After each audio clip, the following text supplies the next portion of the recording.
Salut à tous, alors je pense que ça ne vous a pas échappé, mais depuis toujours, les séries s'amusent à nous faire rêver. Que ce soit en nous faisant croire que l'on aura tous des apparts de rêve, que l'on passera plus de temps au bar avec nos potes qu'à travailler, que l'on aura tous des travails géniaux, que nos grands-parents seront nos meilleurs amis, que l'on vivra plein d'aventures hallucinantes avec nos autres meilleurs amis, ou que la fac sera incroyable et source de souvenirs inoubliables. Vous avez compris l'idée? Les séries nous font toujours croire qu'une vie de rêve, ça n'a rien d'impossible, et c'est plutôt réconfortant, même si l'ironie fait qu'on préfère parfois vivre cette vie de rêve à travers eux pendant des années, plutôt qu'à essayer de la vivre réellement.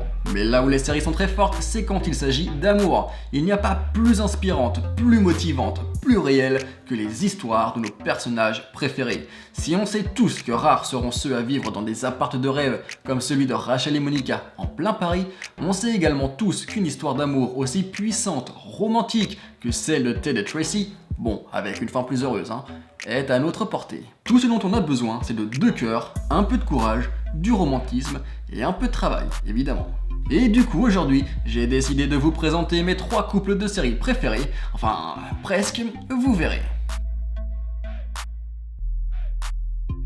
Bon, juste avant de commencer, je tiens à le rappeler, mes choix sont totalement personnels et subjectifs. Il y a de fortes chances pour que vos couples préférés soient totalement différents, donc n'hésitez pas à les mettre dans les commentaires, même si, on va pas se le cacher, mes couples sont les meilleurs.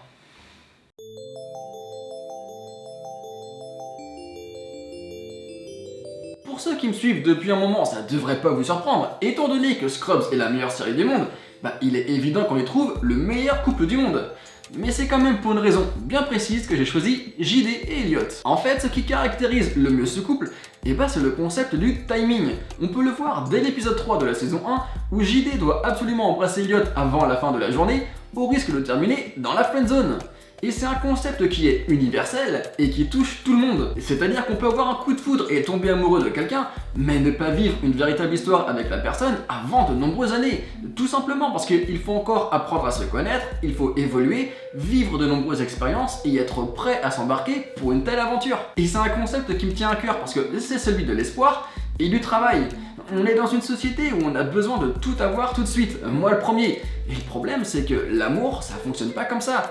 C'est tout bête à dire, mais ça se mérite. Et le concept du timing est parfaitement représenté par JD et Elliot.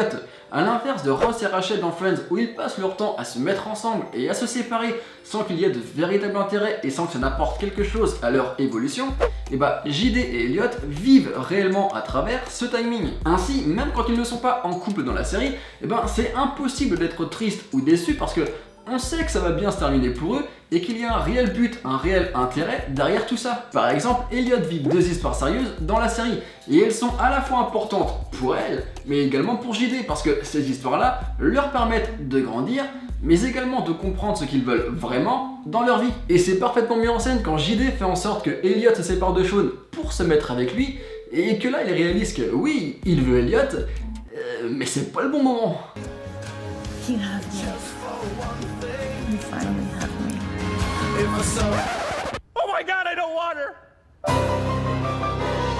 Tout le concept du timing est là. C'est cruel, c'est douloureux, c'est pas facile à vivre pendant quelques temps, mais ça apporte aussi un bonheur immense quand on arrive enfin à se trouver et qu'on sait que plus rien ne pourra nous atteindre. Et d'ailleurs, le concept du timing a été très bien utilisé par une autre série, à savoir How I Met Your Mother avec Ted et Robin. Parce que durant toute la série, on comprend qu'ils sont faits pour être ensemble, mais on comprend également pourquoi ils ne peuvent pas se mettre en couple. Et du coup, pendant des années, on les voit faire tout ce dont ils ont besoin de faire et de vivre pour connaître leur happy ending.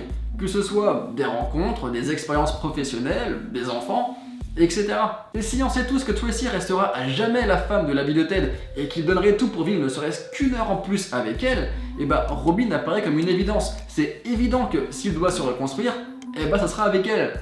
Et même Tracy le savait. You RSVP'd no. I did.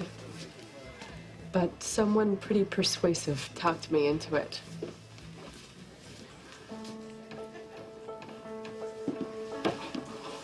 Mais bon, pour en revenir à JD et Elliot, ce qu'il faut savoir aussi, c'est que ce couple nous offre la plus belle déclaration d'amour de la télévision, avec un décor paradisiaque et une reprise de Eya en fond sonore absolument magnifique. Et rien que pour ça, ce couple est génial. I never really believed I'd find somebody that I love as much as you. I love you more than anything in the whole world. Elliot, I love you more than Turk. Oh my god. I know.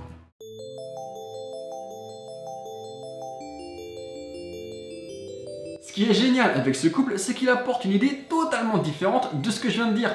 Parfois, l'amour c'est simple, il n'y a pas de problème de timing, il y a juste une évidence. L'évidence que c'est là, maintenant, tout de suite, et pour toujours. Et ce que je trouve formidable avec Marshall et Lily, c'est que même si ce couple est évident, il nous rappelle quand même qu'un couple et une histoire, ça se travaille. Il faut apprendre à se soutenir, apprendre à apprécier ce que fait l'autre, ne jamais oublier que rien n'est acquis, et surtout ne jamais s'oublier, parce que sinon, on risque de s'étouffer. Et c'est ce qu'on voit à la fin de la saison 1, où Lily a l'impression de ne pas avoir eu la possibilité de vivre une partie de ses rêves, et qu'elle fuit à San Francisco. Et du coup, au fil des saisons, Marshall et Lily me donnent la recette de ce qu'est un couple idéal. C'est un couple qui est toujours là l'un pour l'autre, qui apprend de ses erreurs, qui n'oublie pas de communiquer même quand c'est pas toujours facile, et qui s'amuse. C'est bien d'être adulte, d'être marié, d'être parent, mais le plus important c'est de rester soi-même, de ne pas s'oublier. Et c'est ce qui permet à Marshall et Lily d'être aussi complémentaires. Ils sont toujours restés eux-mêmes, ils sont toujours restés ces deux étudiants qui sont tombés amoureux, et ils ne se mentent pas. Et c'est pour ça que j'aime ce couple. Avec Marshall et Lily, on n'oublie jamais que l'amour a ses hauts et ses bas, mais que si on fournit les efforts nécessaires, le bonheur auquel on a droit, il est incroyable. C'est difficile de dire plus de choses sur Marshall et Lily parce que clairement, pour faire simple, je pense qu'on aspire tous à être comme eux. Moi c'est mon cas avec ma copine, et grâce à eux, on sait que c'est possible et on sait comment faire. That's love, bitch.